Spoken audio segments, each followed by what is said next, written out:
میرے بھائیوں آپ کو رسول اللہ صلی اللہ علیہ وسلم کی سنت سے مطلب نہیں، اگر سنت سے مطلب ہوتا تو آپ سادہ لباس پہن کر مسجد میں حاضر ہوتے، آپ سادہ لباس پہن کر اللہ کے رسول صلی اللہ علیہ وسلم کی سنت کو ادا کرنے جاتے۔ آپ عیدگاہ میں حاضر ہونے کے بعد غوغا، چلانا، مار پیٹ کرنا، اس طرح کے بھی واقعات مسلمانوں کی عیدگاہ میں ہوتے ہیں۔ میرے بھائیوں آپ ذرا غور کریں کہ عید کی نماز میں بھی حاضر ہوتے ہیں تو ہم ذہنی غلام ہو کر، ایسی صورت میں مسلمانوں کو چاہیے کہ مسلمان اللہ اور اس کے رسول کی طرف لوٹے اور اپنے ایمان کو بچائے۔ اللہ کے رسول صلی اللہ علیہ وسلم نے سچ فرمایا تھا 1400 سال پہلے کہ اللہ کے رسول نے ایک دن فرمایا صحابہ سے، اے میرے صحابہ سنو، کل قیامت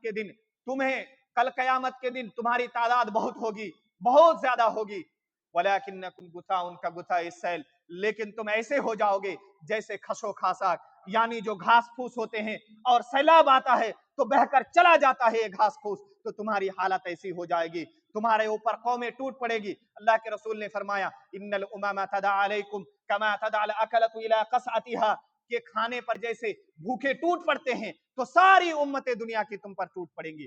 آج دیکھیں ہندوستان میں مسلمانوں کو لنچنگ کیا جاتا ہے، مسلمانوں کے آئیڈینٹیفیکیشن پر سوال ہے، مسلمانوں کے پہناوے پر سوال ہے، مسلمانوں کے کھانے پر سوال ہے، مسلمانوں کے پہناوے سے لے کر زندگی اور لائف سٹائل پر سوال ہے۔ دنیا میں ہر خطے میں مسلمانوں پر ظلم و اتیاچار ہو رہا ہے، اس کے باوجود مسلمانوں کے حالات دیکھیں، ان کو کھسو کھاسا یعنی گھاس پھوس کی طرح اڑا لیے جائیں گے۔ اللہ کے رسول کے صحابہ نے عرض کیا امن قلت نحن یومئذ یا رسول اللہ، اے اللہ کے رسول کیا ہماری تعداد اس دن کم ہوگی؟ آج تو ہم 313 ہیں، لیکن بدر کے میدان میں ان کی اینٹ سے اینٹ بجا دیتے ہیں تو کیا ہماری تعداد کم ہوگی؟ اللہ کے رسول صلی اللہ علیہ وسلم نے فرمایا بل انتم کثیرون، تمہاری تعداد بہت زیادہ ہوگی۔ آج مسلمانوں کی تعداد بلین سے زیادہ ہے دنیا میں، سیکنڈ لارجسٹ پاپولیشن، اس کے باوجود مسلمانوں کی حالت یہ ہے۔ تو وَلَكِنَّكُمْ غُثَاءٌ كَغُثَاءِ السَّيْلِ، اور اللہ کے رسول نے اس کی وجہ، وقت ہو گیا ہے، اس کی دو وجہ بتائی۔ اللہ کے رسول نے لاسٹ میں دو وجہ بتائی، وہ وجہ یہ ہے کہ حب الدنیا وکراہیت الموت، دنیا سے سب سے زیادہ محبت اور موت کو ناپسندیدگی۔ آپ اپنی زندگی کو ٹٹولے میرے بھائیوں، آپ ذرا دیکھیں کہ آپ کس قدر دنیا سے محبت کرتے ہیں اور موت کو ناپسند کرتے ہیں، جس کی وجہ سے اتنے فتنے ہوتے ہیں میرے بھائیوں۔ اللہ تعالی ہمیں صحیح عمل کرنے اور ہمارا موقف اور ہمارا پرسپیکٹو کلیئر کرنے کی توفیق عطا فرمائے، اور ہمیں جتنا دن زندہ رکھے اللہ ہمیں ایمان و عمل کے ساتھ زندہ رکھے، آمین۔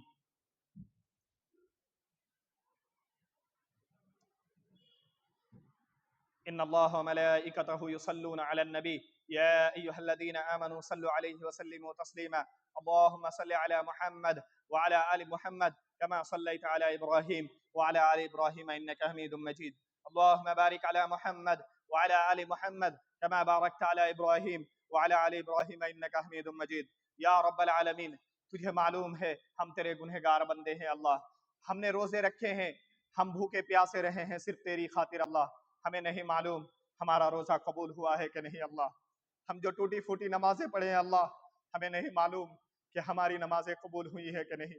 آج میں صبح ہمارے گاؤں سے ہم لوگ سب قبرستان گئے تھے، اللہ اس قبرستان میں ہمارے کتنے بزرگان دفن ہیں اللہ، وہ کس حالت میں ہمیں نہیں معلوم۔ ہم میں سے بہت سارے کے اعزا و اقارب، کسی کا باپ، کسی کی ماں اللہ، کسی کا بھائی اس دنیا سے گزر گیا اللہ، وہ کس حالت میں اللہ ہمیں نہیں معلوم۔